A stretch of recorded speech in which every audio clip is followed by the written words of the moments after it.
మా తాత ఒకసారి చెప్పాడు, నాయనం చనిపోయినప్పుడు ఆయన పక్కనే ఉన్నాడంట. నాయనం అంటే ప్రాణం ఆయనకి.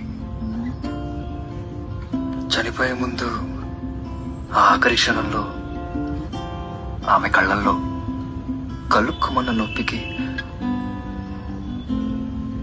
గుండె బద్దలైపోయిందిరా అన్నాడు. That's love, isn't it? Love at the age of 95. That's true romance for me, yaar. ఆ తర్వాత ఆమె చనిపోయిన వారానికే తాత చనిపోయాడు. ఇలా మాట్లాడారు గర్ల్ ఫ్రెండ్స్ అని దొరుకుతారు. Hey baby, I love you రా, I miss you baby, I die for you రా, యువర్ మై క్వీన్ రా, నీకోసం ఈ వరల్డ్ మొత్తంతో వార్ చేస్తాను రా. ఇలా మాట్లాడాలి. అది మన వల్ల కాదు. అందుకే నో గర్ల్ ఫ్రెండ్స్.